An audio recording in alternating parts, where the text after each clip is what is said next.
the spark of arrogance. They called it the edge of the galaxy. To alien cartographers, it was a void, a place where stars flickered out, where nebulae rotted into silence, where entire sectors had long been abandoned. For millennia, it was a cosmic graveyard, a region no sane empire would claim. And yet there were whispers of settlers, humans, small colonies daring to carve out life in a place the rest of the galaxy considered a tomb. The Zorathi Armada was the first to notice them. The aliens laughed at the audacity, fragile creatures from a backwater world, building homes where even warlords feared to tread. And so, with the arrogance of predators, they struck. A convoy of human freighters was torn apart in orbit of a dying red star. Civilians were butchered. Communications relays shattered. The Zorathi broadcast their victory to every major channel. We cleansed the galaxy's corpse of parasites. To them it was a casual act, a message. To humanity, it was a wound that would never heal. Triumph and mockery. The galaxy celebrated. Not humanity's death, but their humiliation. The Kelrune broadcasters replayed the footage of burning human ships, mocking Earth's silence.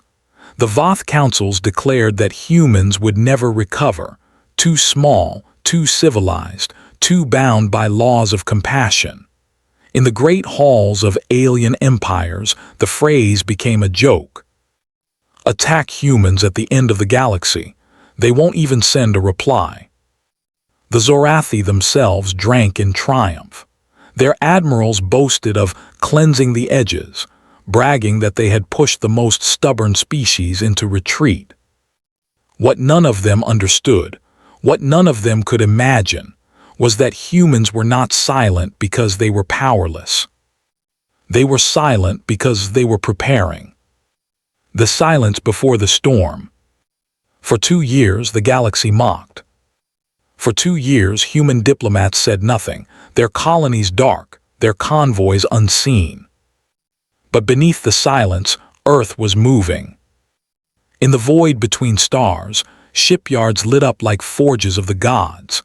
Carriers the size of moons stirred from their orbits. Dreadnoughts older than empires were reawakened, their cores humming with energy the galaxy had long forgotten. Signals whispered across human space, short and cold.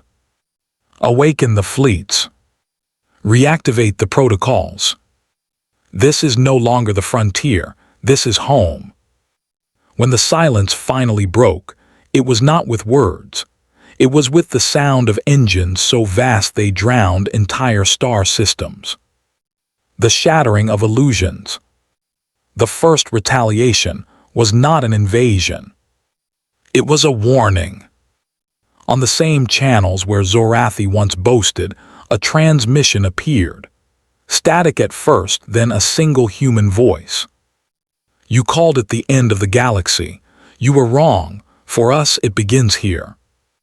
Then the destruction came. The Zorathi fleet stationed at the edge was the first to vanish. One moment orbiting the dead red star, the next consumed by a firestorm that ripped space itself apart. Observers reported seeing human ships tear through reality like blades through fabric, their silhouettes black against burning suns. Entire sectors went dark. The colonies the aliens mocked were now bastions, armed and defiant, surrounded by walls of steel and plasma cannons that blotted out the stars.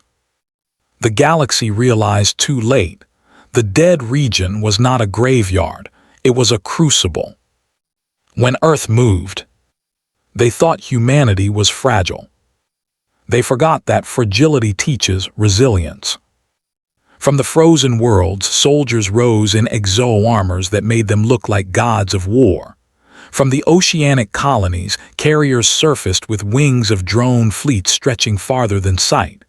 Earth itself, quiet for so long, bared its teeth, launching dreadnoughts named for ancient wars: Thermopylae, Verdun, Stalingrad, Fallujah. Every ship carried not just weapons but memory. Engraved into their hulls were the names of every colony lost, every civilian slaughtered, every envoy betrayed. Humanity was not fighting for territory. They were fighting for vengeance. The galaxy's illusions shattered the moment human fleets began moving together, not as scattered defenders, but as a single entity, united by fury. The annihilation strikes. The retribution came swift. The galaxy had never seen war like this. The Zorathi homeworld burned first. Human dreadnoughts arrived in silence, blotting out the sky. They didn't waste words. No negotiations, no threats, just a cold, surgical rain of destruction.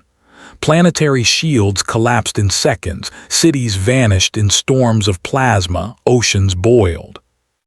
From orbit, survivors saw the impossible. Fleets so massive they eclipsed the stars themselves, firing in unison until the very crust of their world split apart.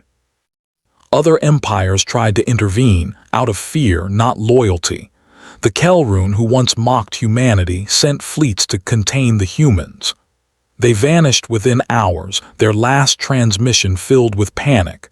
They do not fight like us. They fight like the galaxy itself is theirs to command. The galaxy called it madness. Humans called it justice. Whispers in the void.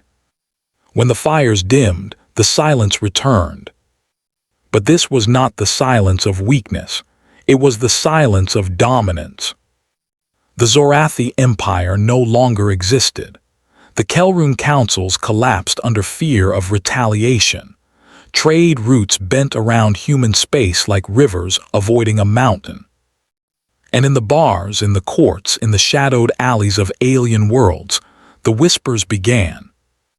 Never provoke Earth again. They live where we fear to tread. The end of the galaxy belongs to them. It was no longer a joke, it was a warning. Home at the end of the stars. To the aliens, it had been a wasteland. To humanity, it was something more. Those abandoned systems, those dying stars, those hollow worlds, humans called them home. Where others saw endings, humanity saw beginnings. Where others fled, humanity endured. The fleets that had risen in vengeance did not return to Earth. They stayed, anchoring themselves at the edge, building fortresses that shimmered like constellations reborn. The end of the galaxy was no longer an empty tomb. It was a citadel of humanity, unyielding, eternal, watching. The infinite patience, the infinite vengeance. The galaxy would never forget the lesson. Humans had waited in silence, patient, watchful, unflinching. And when the time came, their vengeance was not loud, it was absolute. A firestorm that left no room for mercy, no space for argument. Empires realized something terrible that day. Humanity did not need to expand to dominate. They simply needed to hold the places no one else dared to claim. And from there, they could reach everywhere. The survivors whispered the final truth. Their patience is vast, their vengeance is infinite. And so the name stuck, what aliens once mocked as the end of the galaxy. Humanity named home.